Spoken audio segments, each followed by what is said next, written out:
Have you ever caught yourself wondering, do they even miss me? You gave your heart, stayed patient through their emotional walls and mixed signals, hoping that consistency and love would eventually earn their closeness. But instead, they pulled away, without warning, without explanation, leaving you in a storm of self-doubt, trying to decode the silence. If your ex has an avoidant attachment style, their disappearance probably felt like emotional whiplash. One day you're sharing connection, the next they're gone. It's confusing, it's painful, and the question that haunts you is, will they ever regret losing me? Most people don't realize this, but avoidant regret doesn't show up the way we expect it to. It's not immediate, it's not emotional fireworks or desperate apologies. In fact, it almost never happens while you're still available, still reaching out, or still waiting. Avoidants don't feel the full weight of what they lost until the space you've always filled stays empty. I'm Jim Rohn, and in today's video, I'm going to walk you through the real psychology behind when an avoidant ex begins to feel regret, and more importantly, how to stop unknowingly feeding the very dynamic that's keeping you stuck in limbo. I'll show you the subtle but powerful shift that moves you out of anxiety and back into your self-worth. Because the moment you stop chasing and start choosing you, something changes, not just in them, but in you. If you're done feeling powerless, confused, or like you're not enough, this channel is here to bring you grounded insight, emotional clarity, and the tools to heal with self-respect. So before we dive in, make sure you hit subscribe and turn on the bell. Because this isn't just about whether they'll regret losing you, it's about you finally realizing your power. Whether they ever do or not, let's get into it. Before we get into the deeper layers of when or why an avoidant ex might regret losing you, there's something essential you need to understand: how avoidant attachment actually works. This isn't about villainizing anyone, it's about clarity. People with an avoidant attachment style often struggle to stay emotionally close, especially when things start to feel intense or vulnerable. That doesn't mean they're cruel or incapable of love. What it does mean is that when tension or emotional demands show up in a relationship, their first instinct is usually to pull back, not because they don't care, but because closeness feels threatening in a way they may not even fully understand themselves. It's a learned coping strategy, often rooted in early life experiences, and while yes, it can be frustrating and at times deeply painful for the person on the receiving end, it's not always done with malicious intent. Online, you'll often hear people paint avoidance as toxic, cold, or emotionally unavailable by choice, as if they're walking red flags. But that's just not the full picture. Avoidant behavior isn't a personality flaw. It's a form of emotional self-protection that gets activated in certain relational dynamics. That doesn't mean it's helpful, and it definitely doesn't mean you should ignore the impact it has on you. Avoidant tendencies do create distance. They can trigger anxiety, confusion, and deep feelings of rejection in partners. So while it's important to understand it compassionately, it's equally important not to excuse the emotional disconnection it brings. And here's the thing you really need to hear. It's not your fault that this dynamic played out the way it did. But it's also not entirely your ex's fault either. This is a two-person system where nervous systems collide, and once you understand what avoidant behavior is really about, you're going to be in a much stronger position, not just to make sense of what happened, but to choose how you want to respond from here. For many people who lean toward avoidant attachment, this pattern didn't just come out of nowhere. It was shaped early, often in childhood, in environments where emotional expression wasn't nurtured or welcomed. Maybe they grew up with caregivers who were distant, dismissive, or emotionally overwhelmed themselves. Over time, these children learned that showing feelings, especially vulnerable ones like sadness or need, only leads to discomfort, shame, or even punishment. So instead of reaching out, they learn to shut down. Instead of leaning in, they pull away. Fast forward to adulthood, and these protective habits, while no longer serving them well, are still deeply wired in. That's why in romantic relationships, just when things start to feel emotionally rich or deeply connected, you might notice your avoidant partner suddenly pulling back. It's not always logical, and it's rarely about you. It's more like a reflex rooted in past emotional experience. When you express a need, instead of moving closer, they might go quiet, change the subject, or even start picking fights. And while this might not have been the only reason for your breakup, it likely played a major role in weakening the emotional bridge between you. It doesn't take a dramatic betrayal to end a relationship where avoidance is at play. Sometimes, all it takes is a buildup of small moments where connection was missed, where one person reached out and the other withdrew. Over time, this emotional gap grows wider and trust erodes. Even minor disagreements can feel disproportionately intense because they threaten the already fragile emotional bond. And to make things harder, people with avoidant tendencies often struggle to repair ruptures in the relationship. Conflict resolution demands openness, vulnerability, and a willingness to sit with discomfort. All things that feel deeply unsafe to an avoidant nervous system. So instead of dealing with issues head-on, they avoid them until the pressure builds and everything implodes. After the breakup, this avoidance can become even more problematic, especially if you're holding on to hope for reconciliation. Because rebuilding a connection after a split takes honesty, emotional availability, and the courage to face uncomfortable truths together.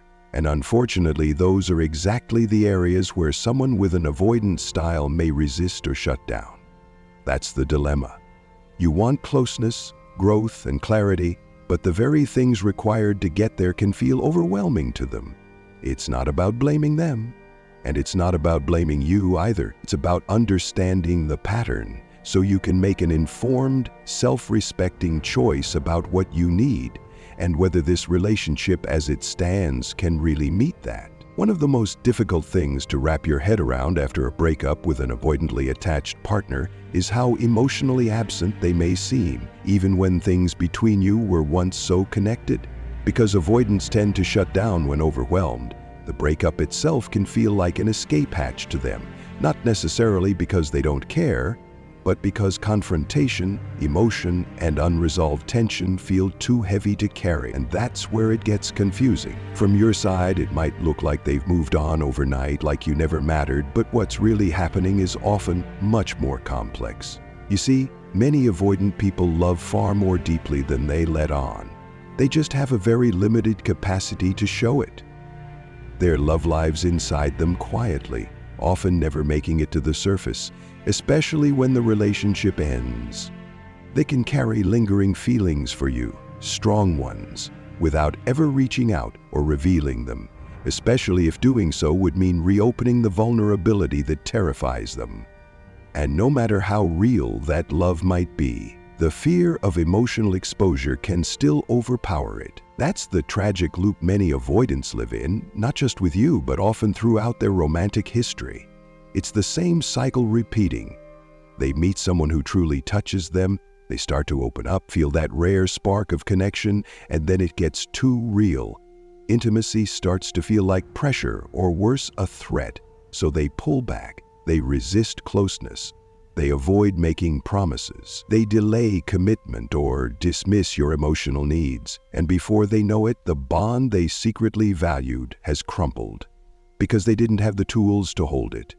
They are left alone again, wondering how things got so distant, even though they played a major role in the disconnect. From your side, it might look like you were easily discarded. You might even convince yourself you were never that important. But what's often true is this: you mattered deeply. They just didn't know how to let you feel that in a consistent, safe way. And while it's tempting to take their silence or withdrawal as proof you meant nothing, it's important to remember that what's invisible in avoidant love is not the same as what's absent.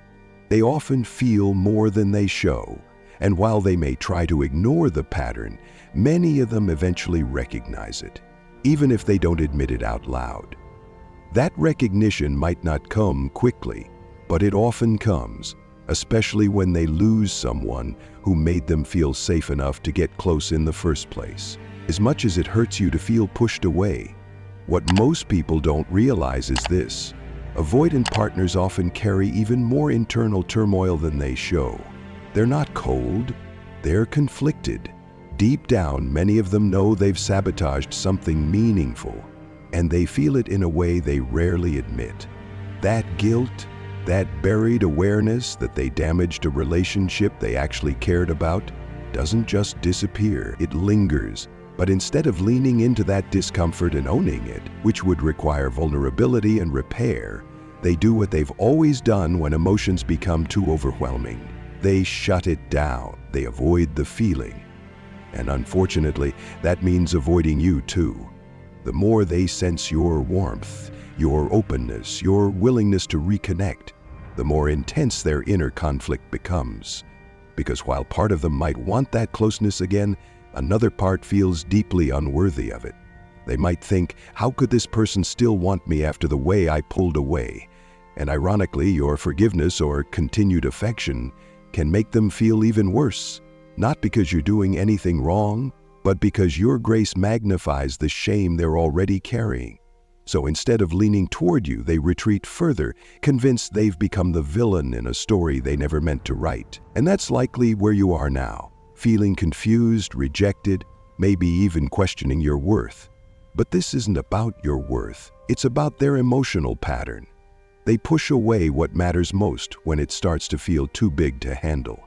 But here's the key: that emotional distance they seek isn't the end of the story. It's actually part of their processing. Taking space, something they're hardwired to do, is their nervous system's way of diffusing emotional intensity. It may look like they've moved on, like they're fine without you, but often that's just their protective shell. Underneath, they're sorting through emotions in silence, trying to regain control before they can even begin to face what really happened. It's not a healthy strategy, and it's not fair to you, but it's not random either. It follows a pattern, and if change is ever going to happen, it starts when that pattern becomes conscious. When the silence stops numbing and the weight of what they lost starts to register. That shift doesn't happen quickly, but it does happen. And when it does, it can stir regret in ways you might never see coming. Here's the part most people don't understand when it comes to avoidant exes. They may be able to distance themselves from the relationship, but that doesn't mean they've emotionally detached from you. That's a subtle but powerful difference, and it's why avoidants often come back long after you've stopped expecting it. It's not unusual for them to resurface months later, 6 months, a year, sometimes even longer. That might sound strange, but it actually makes sense when you consider how slowly they process emotions. Avoidants aren't wired to deal with loss directly. They compartmentalize, they suppress, and at first, the end of the relationship feels like relief, not because they didn't care, but because the emotional intensity has finally lifted. In those early days after the breakup, they don't feel regret yet. They feel escape. But that calm is temporary. Once the emotional dust settles and the space starts to feel too quiet, that's when the emotional weight starts creeping in. They begin to reflect, often silently, on what they pushed away, and that's when regret starts to bloom.